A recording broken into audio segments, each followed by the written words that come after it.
بسم الله والسلام يا سادة.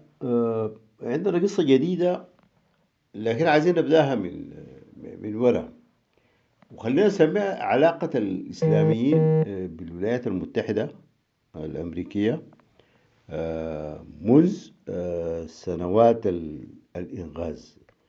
ويمكن كلنا بنتذكر إنه حكومة الإنغاز يعني فعلت كل ما يمكن أن تفعله في سبيل استعادة علاقتها مع الولايات المتحدة الأمريكية.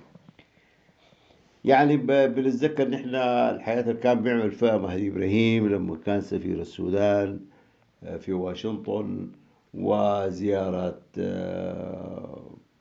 علي كرتي السرية، وزيارة غندور المعلنة، وتوسيط الدنيا والآخرة زي ما بيقولوا. وال ال يعني هناك تسليم كارلوس، وطرد بن لادن، وتسليم كل الوثائق والمستندات الخاصة بالحركات الإسلامية. يعني كل ده ما شفع للولايات، لحكومة الإنغاز في أنها تستعيد علاقتها مع واشنطن، بما في ذلك التواصل مع إسرائيل، باعتبار أن اللوبي الإسرائيلي ممكن أن يلعب دور في هذه المسألة. طبعا دي ال الاتصالات اللي كانت شغالة تحت، ويمكن حتى كامل إدريس الآن رئيس حكومة الأمر الواقع ده حاول أيضا أن يلعب دور بتاع وساطة بين الإنغاز والإدارة الأمريكية.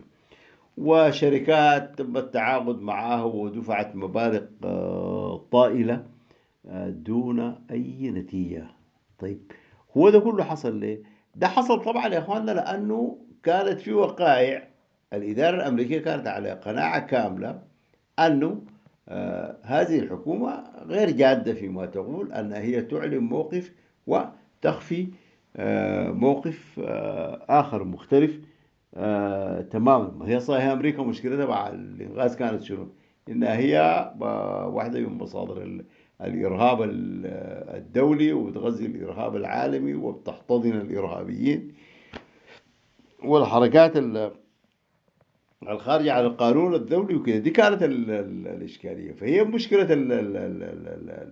حكومه الانغاز انها هي يعني بينما يد تعمل كل ما يمكن عمله لتغويض الاستقرار والنظام الدولي، اليد الثانية كانت شغالة عشان تصالح الولايات المتحدة. وده كان تناقض لا يمكن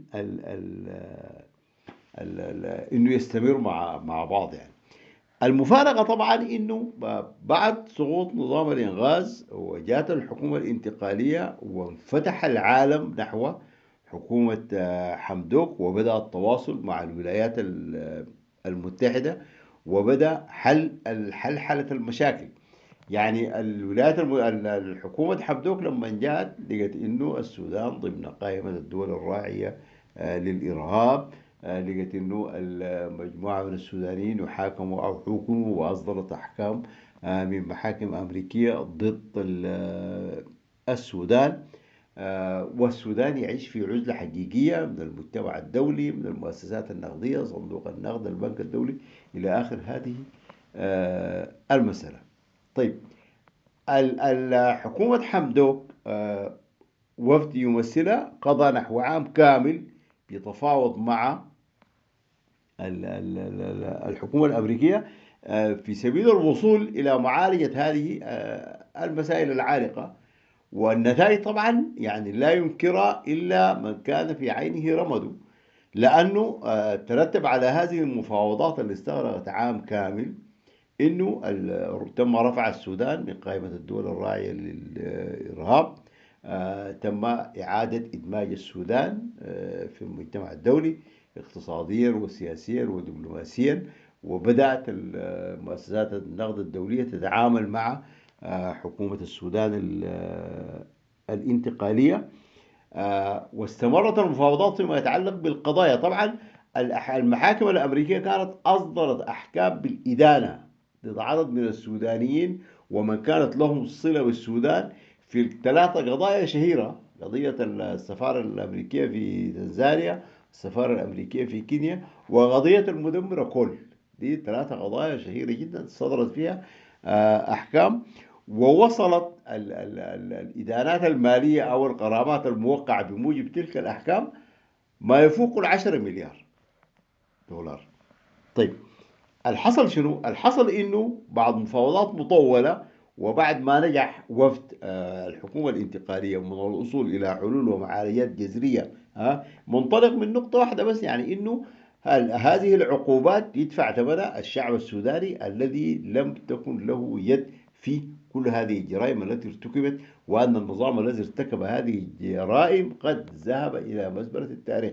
بالتالي لا بد من إعادة النظر في كل هذه المسائل، والحكومة الأمريكية استجابت، وزي ما قلنا تحققت إنجازات كبيرة جدا نتيجة لتأسيسها على تلك المفاوضات وما تم من تواصل بعدها مع المجتمع الدولي من إعفاء الديون وإعادة جدولة أخرى، وفتح الباب لاستفادة السودان من التمويلات العالمية المختلفة.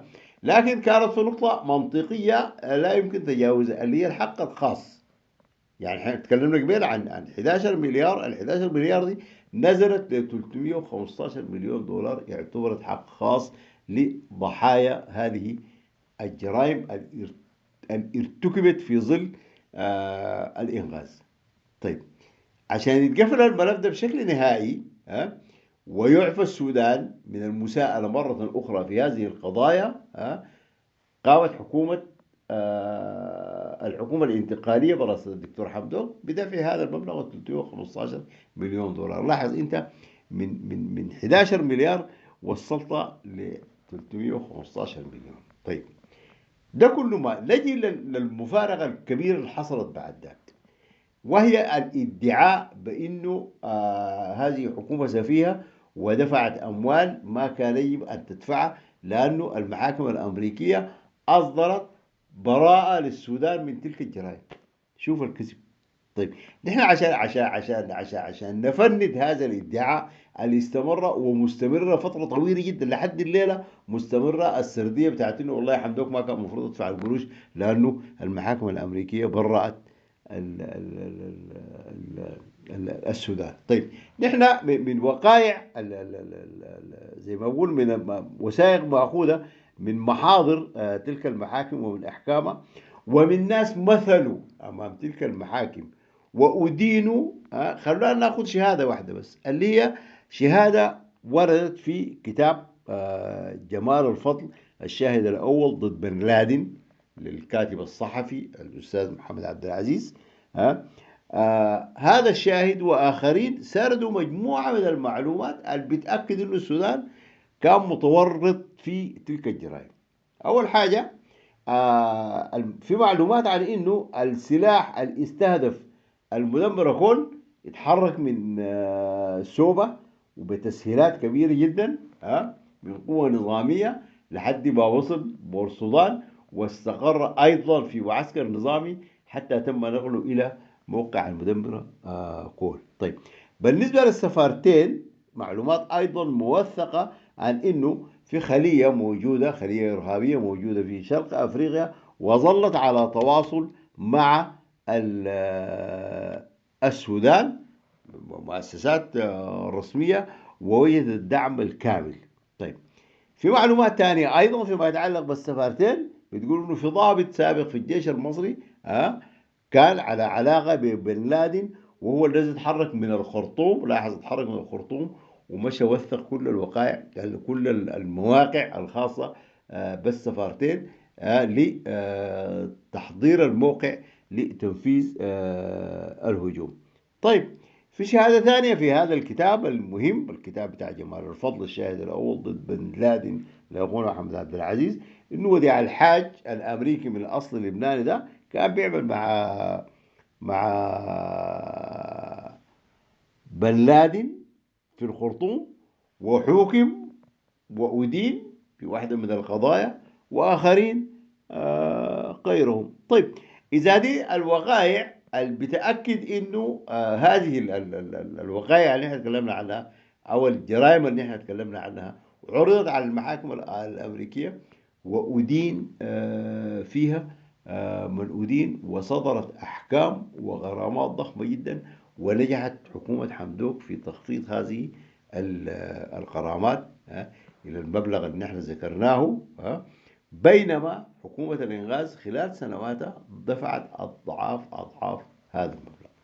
ولأنه إحنا دائما بنقول الإنغاز عادت من جديد، والسياسات هي ذات السياسات، وإنه البرهان يقرأ من ذات الكتاب، حنواصل بكرة في تجربة جديدة بتاعت استجداء الرضا الأمريكي عبر دفع أموال من آه، أموال دافع الضرائب السوداني. وانتظرونا إلى اللقاء، والسلام عليكم.